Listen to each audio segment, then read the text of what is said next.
अब आप सोच के देखिए, जब रेंट इतना है तो अंदर सामान कितनी कीमत का होगा। 1990 में ओसामा बिन लादेन ने स्विस बैंक में अकाउंट खोला था। इसी तरह जो बैंक स्टेटमेंट होता है उस पे भी अकाउंट होल्डर का नाम तक नहीं होता है। तो पता चला कि पिछले 13 साल का भी रिकॉर्ड तोड़ दिया इंडियंस ने स्विस बैंक में पैसा जमा करने में। कि इस पर्टिकुलर सेलिब्रिटी की जब जांच हुई तो उसमें स्विस बैंक का ट्रैवलर्स चेक पकड़ा गया। लेकिन ओसामा बिन लादेन का जो स्विस अकाउंट था उसमें 6 साल तक उसमें कोई एक्टिविटी नहीं हुई थी। लेकिन स्विस बैंक फेमस है अपने नंबर्ड अकाउंट के लिए, और लोग गोल्ड और डायमंड जैसी चीजें खरीद के इन बंकर्स में रखते हैं और कोड के साथ अपनी पीढ़ी दर पीढ़ी को ट्रांसफर करते रहते हैं। उसके बाद जो स्विस अकाउंट के जो अकाउंट होल्डर थे उनकी भी लिस्ट आ गई, लेकिन एक चवन्नी तक इंडिया में वापस नहीं गई। जेम्स बॉन्ड की movie the word is not enough में जेम्स बॉन्ड ने कहा था कि अगर आप एक स्विस बैंकर पे भरोसा नहीं कर सकते तो पता नहीं दुनिया का क्या होगा। ऐसे ही कई मूवीज हैं जिनमें स्विस बैंक के एम्प्लॉइज के ऊपर गन तक रख दी गई है, लेकिन वो फिर भी इंफॉर्मेशन नहीं बताते हैं। तो सबसे पहली चीज तो ये है कि ऐसा क्या रीजन है कि Swiss bank all over world में इतना फेमस है। इंडिया के पावरफुल और अमीर लोग अपने SBI बैंक को छोड़ के गवर्नमेंट से छुपा के स्विस बैंक में पैसा क्यों डालते हैं? इससे फायदा क्या होता है? और क्या मैं इंडिया में बैठ के स्विस बैंक में अकाउंट खुलवा सकता हूँ? डॉक्यूमेंट्स क्या लेते हैं? ये स्विस बैंक के अंदर जो नंबर्ड अकाउंट इतना फेमस क्यों है? ये सारी चीजें डिटेल में डिस्कस करेंगे। उससे पहले एक चीज ब्लैक मनी समझ लेते हैं, उसके बाद सारी चीजें क्लियर हो जाएंगी। देखिए, कोई भी ऐसा पैसा जिसका सोर्स आप गवर्नमेंट से छुपा रहे हैं वो ब्लैक मनी है। अब इसमें एक सोर्स तो इलीगल एक्टिविटी करके छुपाया जाता है, जैसे बेटिंग, एक्सटॉर्शन, स्मगलिंग, और दूसरा लीगल एक्टिविटी करके, जैसे एक दुकानदार सामान बेच रहा है। ये कोई इलीगल एक्टिविटी नहीं है, लेकिन अगर वो सामान बेच के बिल नहीं दे रहा है और कैश में पैसा लेके घर में जमा कर रहा है तो ये ब्लैक मनी हुआ। एक आइडियल इकोनॉमी में हर ट्रांजैक्शन का रिकॉर्ड गवर्नमेंट के पास होना चाहिए, और जिसका रिकॉर्ड नहीं है, टैक्स नहीं मिल रहा है, वो ब्लैक मनी है। और ये जो ब्लैक मनी है, इस ब्लैक मनी को आप आसानी से खर्च नहीं कर सकते कि मार्केट में गए और आप खर्च करने लगे। इसको छुपाने और ब्लैक को व्हाइट करने के लिए लोग अलग अलग तरीके अपनाते हैं, जिसमें से एक स्विस बैंक में पैसा रखना बहुत ही फेमस है। देखिए, ये स्विस बैंक हम वर्ड यूज करते हैं, ये कोई अकेला बैंक नहीं है। स्विट्जरलैंड के सारे बैंक्स को स्विस बैंक बोला जाता है, लेकिन स्विट्जरलैंड के कुछ रूल्स ऐसे हैं जिनकी वजह से स्विट्जरलैंड के बैंक्स ऑल ओवर वर्ल्ड में फेमस हैं। ईयर 1713 में स्विट्जरलैंड गवर्नमेंट ने एक लॉ बना दिया कि कोई भी बैंक अपने कस्टमर की कोई भी डिटेल्स नहीं शेयर करेगा। और जब ऐसा बोला गया तो स्विट्जरलैंड की जो कैपिटल है जेनेवा, फ्रांस और बाकी यूरोपियन कंट्री के जितने भी रिच और पावरफुल लोग थे स्विट्जरलैंड में पैसा रखने लगे। और यहीं से शुरू होता है स्विस बैंक्स के अंदर एक सीक्रेसी और साइलेंस का कल्चर, जो आज की डेट में स्विस बैंक्स के लिए बहुत इंपॉर्टेंट बन गया है। इस रूल के बाद स्विट्जरलैंड के अंदर जो बाहर से पैसे का फ्लो आ रहा था वो इनकी गवर्नमेंट के लिए काफी फायदेमंद साबित होने लगा। इसके बाद 1934 में फिर से स्विट्जरलैंड गवर्नमेंट ने एक और लॉ पास किया, बैंकिंग एक्ट ऑफ 1934, जिसके आर्टिकल 47 के तहत अगर स्विट्जरलैंड का कोई भी बैंक अपने कस्टमर की डिटेल्स ऑल ओवर वर्ल्ड की किसी भी गवर्नमेंट को या फिर टैक्स एजेंसी को शेयर करता है तो एक पनिशेबल ऑफेंस होगा, फिर चाहे वो डिटेल्स किसी क्रिमिनल की क्यों ना हो। कोई भी अगर इसको वायलेट करता है तो उसको 5 साल तक की सजा होगी। ये जो लॉ बनाया गया, ये ऑल ओवर वर्ल्ड में सबसे स्ट्रिक्ट बैंकिंग लॉ उस टाइम पे भी था और अभी भी है। ये सब देख के दुनिया भर के रिच और पावरफुल लोगों के लिए स्विट्जरलैंड एक अट्रैक्टिव डेस्टिनेशन बन गया, क्योंकि उनको अब अपनी ब्लैक मनी और अपार संपत्ति के लिए किसी को जवाब देने की जरूरत नहीं है, अपने खुद के देश की गवर्नमेंट तक को नहीं। ओसामा बिन लादेन तक की पहली पसंद स्विस बैंक थी, वो अभी मैं लास्ट में बताऊंगा जब इंडियन सेलिब्रिटीज के जब नाम सामने आएंगे उसमें। स्विट्जरलैंड की सबसे बड़ी खासियत ये थी और अभी भी है कि ये देश पॉलिटिकली न्यूट्रल है। अब जैसे अगर पाकिस्तान में इस तरह का बैंक होता तो इंडियंस इसमें पैसा रखने में अवॉइड करते, भले कितना ही अच्छा बैंक होता। लेकिन स्विट्जरलैंड की किसी से भी दुश्मनी नहीं है। कोल्ड वॉर के टाइम पे भी जब सब देशों की मजबूरी थी अमेरिका और सोवियत रशिया में से किसी एक की साइड लेने की, तो उस टाइम पे भी स्विट्जरलैंड न्यूट्रल था। सेकेंड वर्ल्ड वॉर में भी स्विट्जरलैंड ने न्यूट्रलिटी का रास्ता चुना। ईयर 1501 से लेके आज तक कोई भी वॉर नहीं की है स्विट्जरलैंड ने। देखिए, ये चीज एक देश के लिए बहुत बड़ा एडवांटेज है। कैसे है वो मैं भी आपको बताता हूँ। वर्ल्ड वॉर के टाइम पे जिन देशों को लगता था कि हिटलर हम पर अटैक करके हमारे पैसे वगैरह लूट लेगा, वो सारे देशों के लोगों ने अपना पैसा स्विट्जरलैंड में रखना शुरू कर दिया। अभी रिसेंटली भी कुछ डॉक्यूमेंट अनकवर हुए जिनसे पता चलता है कि 1944 में जर्मनी के इंटीरियर मिनिस्टर हेनरिच हिमलर ने भी स्विट्जरलैंड में एक स्पेशल ट्रेन भेजी थी जिसमें हजारों करोड़ का सोना, ज्वेलरी और पेंटिंग्स थी जो स्विस बैंक के वॉल्ट में जमा की गई। अब देखिए, ऐसा नहीं है कि स्विस बैंक में सिर्फ सुपर रिच या फिर ब्लैक मनी वाले लोग ही पैसा जमा करते हैं। कई बार लोग प्राइवेसी के अलावा और भी कई रीजंस की वजह से यहाँ पे पैसा जमा करते हैं। जिन देशों में गवर्नमेंट अनस्टेबल होती है या जहाँ के बैंक्स जो हैं वो क्रेडिबल नहीं होते हैं, वहाँ के लोग भी स्विस बैंक में पैसा जमा करते हैं। और इसके साथ साथ स्विट्जरलैंड की जो करेंसी है स्विस फ्रैंक, वो वर्ल्ड की प्रीमियम करेंसी में से एक माना जाता है उसको। तो इन सारी चीजों की वजह से लोगों को बाकी कंट्री के कंपैरेटिवली स्विट्जरलैंड के बैंक पे ज्यादा भरोसा रहता है और ये चीज स्विट्जरलैंड बहुत ही अच्छे से समझता है। इसलिए G20 कंट्री हो या फिर OECD कंट्रीज के ग्रुप हो, इन सब ने time to time Switzerland government के ऊपर काफी प्रेशर बनाया कि आप अपने रूल्स को थोड़ा ढीला करो, लेकिन स्विट्जरलैंड गवर्नमेंट सबको नजरअंदाज करती रही। इनफैक्ट और स्ट्रिक्ट रूल बनाया गया कि अगर कोई बैंक ऑफिशियल इंफॉर्मेशन बैंक के बाहर देता है तो ये एक पनिशेबल ऑफेंस कंसीडर किया जाएगा। अब ये देखते हैं कि स्विस बैंक में अकाउंट कैसे खोला जाता है। देखिए, पूरी दुनिया के अंदर किसी भी कंट्री का रेजिडेंट स्विस बैंक के अंदर अकाउंट खोल सकता है। आपके और हमारे जैसे लोग भी घर बैठ के अकाउंट खोल सकते हैं स्विस बैंक के अंदर। लेकिन बस एक दिक्कत है कि 1 मिलियन स्विस फ्रैंक होने चाहिए कम से कम, बाकी मैक्सिमम तो कितने भी हो सकते हैं। स्विस बैंक में अकाउंट खोलने के लिए आपकी मिनिमम एज 18 साल होनी चाहिए, एक वैलिड पासपोर्ट जिसकी वैलिडिटी 6 मंथ तक एटलीस्ट हो। लेकिन इसके साथ साथ ये आपका एक रेज्यूमे भी सबमिट करवाते हैं जिसमें आपकी स्किल से लेके आप क्या क्या काम करते हैं और कब कब कहाँ कहाँ काम किया वो सारी डिटेल्स होती हैं।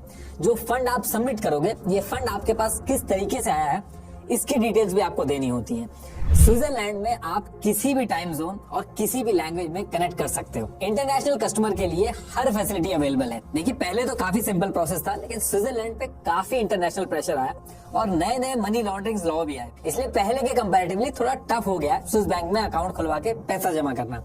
लेकिन इन सब स्ट्रिक्टनेस के बाद भी कोविड के बाद से स्विस बैंक में और पैसा आने लगा। जो मैंने वर्ल्ड वॉर का एग्जाम्पल दिया था, आज जो यूक्रेन रशिया का वॉर चल रहा है उसमें भी सेम चीज रिपीट हो रही है। अनसर्टेनिटी की वजह से यूक्रेन और रशिया के लोग अपना पैसा सेफ जगह रखना चाहते हैं, इससे डिमांड काफी बढ़ गई है स्विस बैंक की। जब दुनिया भर में डिजिटलाइजेशन चल रहा था, तब स्विस बैंक ने भी डिजिटल इंफ्रास्ट्रक्चर को ऑप्ट किया और यूजर्स को मोबाइल पेमेंट सिस्टम से जोड़ने की कोशिश की। 2020 स्विस पेमेंट सर्वे के हिसाब से स्विट्जरलैंड में लोगों ने कैश से ज्यादा मोबाइल पेमेंट सिस्टम को यूज किया। अब देखिए, भले ही स्विट्जरलैंड कितना ही आगे हो, लेकिन डिजिटलाइजेशन में हमारे इंडिया को पीछे करना किसी के बस की बात नहीं है। 2022 में इंडिया में 70 बिलियन डिजिटल पेमेंट्स हुई है, जो दुनिया में हाईएस्ट है। इंडिया में काफी स्ट्रॉन्ग इंफ्रास्ट्रक्चर बिल्ड हो चुका है जो इसको फैसिलिटेट करता है, जैसे फ्री चार्ज यूपीआई फास्ट और सिक्योर पेमेंट को पॉसिबल बनाता है।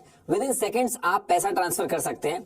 इसको यूज करना बहुत ही इजी है और कैश लेके घूमने की नीड नहीं है। क्यूआर कोड, फोन नंबर या यूपीआई आईडी, इनमें से अगर एक भी चीज आपके पास है तो बड़ी आसानी से फ्री चार्ज यूज करके पैसा ट्रांसफर कर सकते हैं आप। और सबसे बेस्ट पार्ट इसका यह है कि कोई भी ऐप हो जो यूपीआई को सपोर्ट करती है, फिर चाहे वो पेटीएम हो, अमेजॉन हो, फोन पे हो, उस पे आप स्कैन करके पे कर सकते हैं। Use coupon code first UPI on your first UPI transaction with free charge and get flat 40 rupees cash back. Download and use the free charge app now.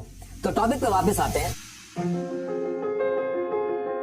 अब देखिए, नॉर्मल जो अकाउंट है स्विस बैंक के अंदर वो तो कोई भी घर बैठे खुलवा सकता है। इंडिया से बैठ के हम लोग भी खुलवा सकते हैं अगर मिनिमम रिक्वायरमेंट हम लोग पूरी करते हैं तो। लेकिन स्विस बैंक फेमस है अपने नंबर्ड अकाउंट के लिए। ये वो अकाउंट है जिसमें पावरफुल और रिच लोग पैसा रखते हैं। नंबर्ड अकाउंट को खुलवाना आसान नहीं होता, इसके लिए आपको एक बार फिजिकली विजिट करना होगा स्विट्जरलैंड के अंदर, और इस नंबर्ड अकाउंट में आपकी प्राइवेसी का पूरा ध्यान रखा जाता है। दुनिया की कितनी भी पावरफुल गवर्नमेंट हो, अगर टैक्स रिलेटेड इंफॉर्मेशन एक्सचेंज करने का जो एग्रीमेंट है वो अगर स्विट्जरलैंड के साथ नहीं है तो स्विस बैंक आपकी कोई भी इंफॉर्मेशन किसी भी कीमत पे शेयर नहीं करेगा। ये नंबर्ड अकाउंट होता है, इसकी खासियत ये होती है कि नाम की जगह एक कोड मिलता है। बैंक के सिर्फ कुछ लोगों के अलावा किसी को भी पता नहीं चलता कि इन अकाउंट्स में क्या हो रहा है। नॉर्मली अगर किसी को पैसा भेजना होता है तो इंडिया में आदमी का नाम, account number, IFSC code, branch वगैरह ये सब चाहिए होती है। लेकिन नंबर्ड अकाउंट जो होता है स्विस बैंक का, उसमें खाली एक नंबर शेयर करना होता है और सारा काम हो जाता है। सिर्फ कुछ चुनिंदा बैंक के जो ऑफिशियल्स होते हैं, सिर्फ उनके पास ये डिटेल होती है, बाकी इसकी डिटेल किसी के पास भी नहीं जाती है। नंबर्ड अकाउंट में regulatory compliance, anti money laundering, obligations वगैरह सब चेक होती है।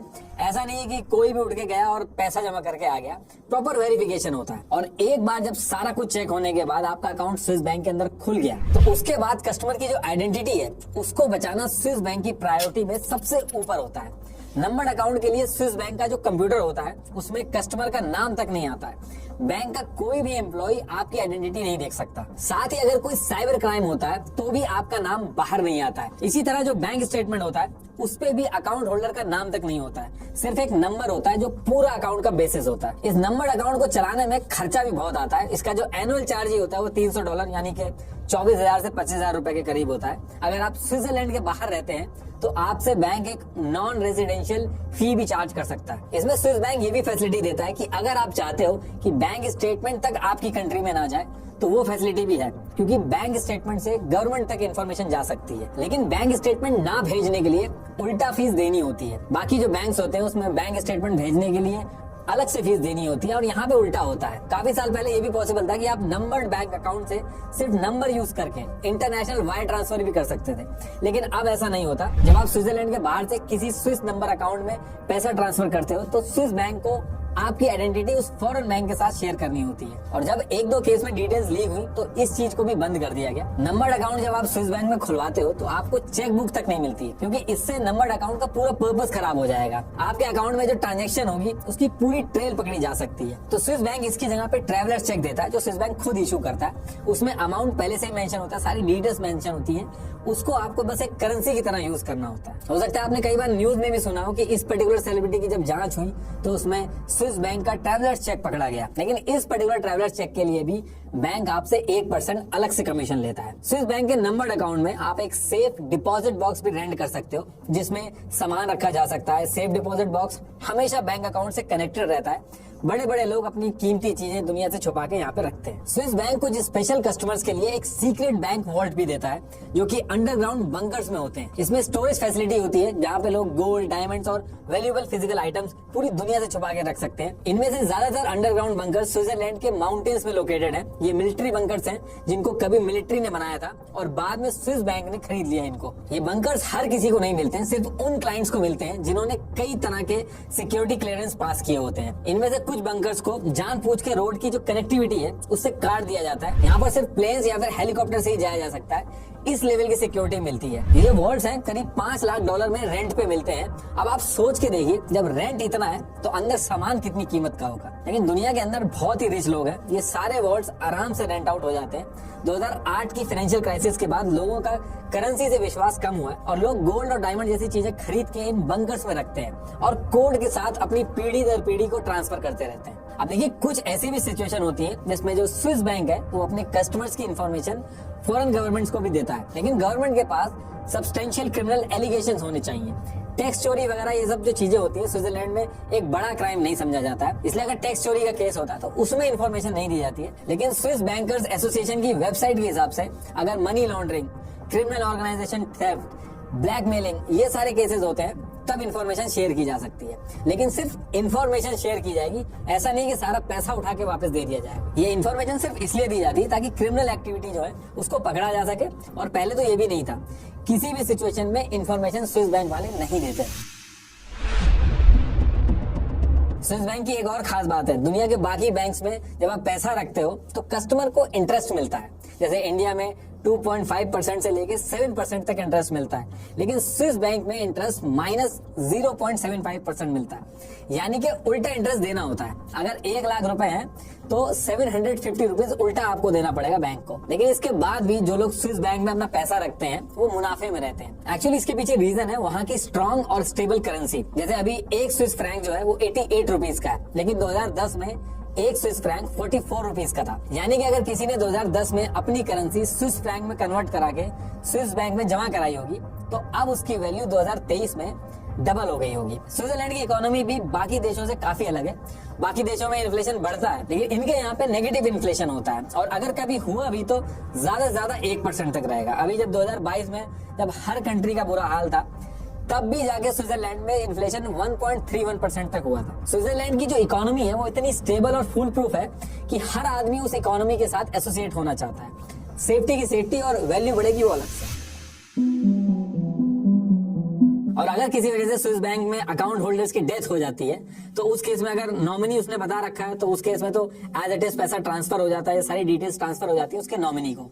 लेकिन अगर नॉमिनी नहीं है और अकाउंट होल्डर की डेथ हो जाती है तो स्विस बैंक को पता ही नहीं चल पाता, क्योंकि स्विस बैंक अपने आप किसी भी अकाउंट होल्डर को कांटेक्ट नहीं करता, क्योंकि अकाउंट होल्डर की सीक्रेसी रिवील हो सकती है जिस भी कंट्री में जाके वो पता करेंगे, इस वजह से। लेकिन अब स्विस बैंक में ये रूल है कि अगर 10 साल तक कोई एक्टिविटी नहीं होती है किसी भी स्विस बैंक के अकाउंट में, तो उसके बाद जो स्विस बैंक है वो अकाउंट होल्डर को कांटेक्ट कर सकता है, और अगर कांटेक्ट करने के बाद भी अकाउंट होल्डर नहीं मिलता है तो उस अकाउंट को ब्लॉक कर दिया जाता है। वर्ल्ड वॉर के टाइम पे भी लाखों अकाउंट के साथ ऐसा ही हुआ था, लेकिन ओसामा बिन लादेन का जो स्विस अकाउंट था उसमें 6 साल तक उसमें कोई एक्टिविटी नहीं हुई थी। उस टाइम पे स्विस बैंक ने उसको ब्लॉक कर दिया था। 1990 में ओसामा बिन लादेन ने स्विस बैंक में अकाउंट खोला था, और 1997 तक उसने उस अकाउंट में कोई एक्टिविटी नहीं की थी, और 1997 में ही स्विस बैंक ने ओसामा बिन लादेन के अकाउंट को ब्लॉक कर दिया था, क्योंकि उस पर्टिकुलर टाइम पे 10 साल वाला कोई सेट रूल नहीं था, और अमेरिका के ऊपर भी बहुत ज्यादा प्रेशर था कि अलकायदा का जो पैसा है वो स्विस बैंक में पड़ा है और स्विस बैंक को उसको ब्लॉक करना चाहिए। तो टोटल $25.5 मिलियन अलकायदा का स्विस बैंक ने ब्लॉक कर दिया था। लेकिन स्विस बैंक जो कर रहा था, इससे एक टाइम के बाद पूरे वर्ल्ड में थोड़ी दिक्कत होने लगी थी, और फिर 2014 में OECD, organisation for economic cooperation and development, ने एक डिक्लेरेशन बनाया कि सभी देश अपने टैक्स पेयर की जो फाइनेंशियल इंफॉर्मेशन है वो एक दूसरे से अब शेयर करेंगे। इस डिक्लेरेशन में 50 देशों ने साइन किया, जिसमें से स्विट्जरलैंड और इंडिया भी थे। और ये वो टाइम था जब इंडिया में आप आए दिन न्यूज में सुनते होंगे कि स्विट्जरलैंड का पैसा इंडिया के अंदर वापस आना चाहिए। इसके बाद मोदी सरकार वादा करके आई कि वो स्विस बैंक से पैसा वापस देश में लाएगी, एक पाई हिंदुस्तान की वापस लाई जाएगी। इन्होंने 2018 में इंडिया और स्विट्जरलैंड का एक ऑटोमेटिक एक्सचेंज ऑफ इंफॉर्मेशन का सिस्टम बनाया, जिसके अंदर इंडियन रेजिडेंट्स के स्विस बैंक्स के खातों की डिटेल जो है, फाइनेंशियल डिटेल जो है, वो स्विट्जरलैंड के बैंक्स इंडिया के साथ शेयर करेंगे। और इसके बाद स्विट्जरलैंड ने स्विस बैंक के इंडियन अकाउंट्स होल्डर जो थे उसकी पहली लिस्ट इंडिया को दी। पहली लिस्ट सितंबर 2019 में आई, जिसमें इंडिया के बड़े बड़े लोगों के नाम थे। दूसरी लिस्ट अक्टूबर 2020 में, तीसरी लिस्ट अक्टूबर 2021 में आई, और चौथी लिस्ट अक्टूबर 2022 में आई। और ये लिस्ट आई थी, इसमें स्विट्जरलैंड के फेडरल टैक्स एडमिनिस्ट्रेशन ने इंडियन सिटीजन के नाम, address, country of residence, tax identification number, account balance और बैंक की काफी डिटेल्स शेयर की थी। लेकिन जो लिस्ट आई थी इनका कोई भी फायदा नहीं हुआ, क्योंकि एग्रीमेंट के हिसाब से ये डेटा सिर्फ टैक्स पर्पस के लिए आया था इंडिया के अंदर, और ये सारी डिटेल्स सिर्फ और सिर्फ central board of direct taxes CBDT इसके पास रखा जाएगा, और वो ही इस पे कुछ एक्शन ले सकता है। OECD की गाइडलाइंस के हिसाब से इस डेटा को पब्लिक नहीं किया जा सकता। तो लिस्ट तो आ गई, सबके नाम भी आ गए, लेकिन इसको बताया नहीं जा सकता। और जो लिस्ट आई थी इसमें एक चीज और थी कि ये उन्हीं बैंक अकाउंट्स की लिस्ट थी जो अकाउंट ऑफिशियली इंडियन सिटीजन के नाम से थे। लेकिन ब्लैक मनी को इंडिया के बाहर ले जाने का जो काम था उसमें मेन रोल तो उन बड़े खिलाड़ियों का था जिन्होंने as an Indian citizen account ही नहीं खुलवाए, बल्कि कई छोटी छोटी कंट्रीज हैं जहां पे रूल्स बहुत ही हल्के हैं, वहां के सिटीजन बन के स्विस बैंक में अकाउंट खुलवाए। ऐसा भी बोला जाता है कि जब स्विट्जरलैंड पे अकाउंट इन्फॉर्मेशन शेयर करने का प्रेशर इंडिया की तरफ से बढ़ रहा था, उसी बीच में लोगों ने अकाउंट कहीं और शिफ्ट कर लिए और पैसा डिजिटल करेंसी में शिफ्ट कर लिया, जिसके बारे में स्विट्जरलैंड कोई डिटेल शेयर नहीं करता है। 2015 में इंडियन एक्सप्रेस ने स्विस लीक्स के नाम से कुछ लोगों के नाम पब्लिश किए और बताया कि स्विस बैंक में इनके कितने पैसे जमा है। ये वो लिस्ट है जिसमें मुकेश अंबानी, अनिल अंबानी, कई चीफ मिनिस्टर्स के भी नाम है। आप पॉज करके पढ़ लेना। लेकिन हैरानी की बात यह है कि इस लिस्ट के आने के बाद आप सोचोगे कि स्विस बैंक में ब्लैक मनी जो है इंडिया के लोगों ने कम कर दी होगी जमा करना, लेकिन ऐसा बिल्कुल नहीं है। 2020 में जब स्विस नेशनल बैंक की रिपोर्ट आई तो पता चला कि पिछले 13 साल का भी रिकॉर्ड तोड़ दिया इंडियंस ने स्विस बैंक में पैसा जमा करने में। ज्यादातर एक्सपर्ट्स का ये मानना है कि जो इंडियन गवर्नमेंट ये ऑफिशियल डेटा लेके आई है स्विस बैंक का, ये इंडियंस की जो स्विट्जरलैंड के अंदर लीगल वेल्थ है उसका है। तो ये जो डेटा है ये किसी काम का नहीं है। असल में जो ब्लैक मनी इंडिया से स्विट्जरलैंड पहुंचती है वो 5-6 टैक्स हेवन से होके जाती है, मतलब कि किसी और कंट्री से हवाला के थ्रू घुमा के पहुंचाई जाती है, जिससे इंडियन गवर्नमेंट के लिए ये पता लगाना कि कौन सा पैसा किसका है और कहां से आया है बहुत ही मुश्किल है। देखिए इंडिया में ब्लैक मनी के ऊपर कम से कम पिछले 15 साल से पब्लिक डिबेट चल रही है। पहले ब्लैक मनी खत्म करने के नाम पे नोटबंदी की गई, उसके बाद जो स्विस अकाउंट के जो अकाउंट होल्डर थे उनकी भी लिस्ट आ गई, लेकिन एक चवन्नी तक इंडिया में वापस नहीं आई। अब इसमें दो चीजें हो सकती है कि या तो जो लोग ब्लैक मनी घुमा रहे हैं वो इतने शातिर हैं कि अपना एडवांस में अरेंजमेंट करके रखते हैं, उनको पहले से ही पता चल जाता है कि आगे क्या होने वाला है और बच के निकल जाते हैं, या फिर ये हो सकता है कि ज्यादातर पैसा इंडिया के पॉलिटिशियंस का ही हो सकता है या ऐसे लोगों का हो जो पॉलिटिकल क्लास के नजदीक हो। लेकिन अगर ये भी होता है तो गवर्नमेंट चेंज भी तो होती रहती है, कभी बीजेपी आती है, कभी कांग्रेस आती है, कभी मिली जुली सरकार आती है, तो गवर्नमेंट चेंज भी होती रहती है। तो ये लोग ऑपोजिशन के नेता भी पकड़वा सकते थे, लेकिन इसके बाद भी कोई पैसा वापस नहीं आता है, बल्कि डबल पैसा देश के बाहर चला जाता है। या फिर एक चीज ये हो सकती है कि ये सारे मिलकर हमको बेवकूफ बना रहे हैं। Thank you.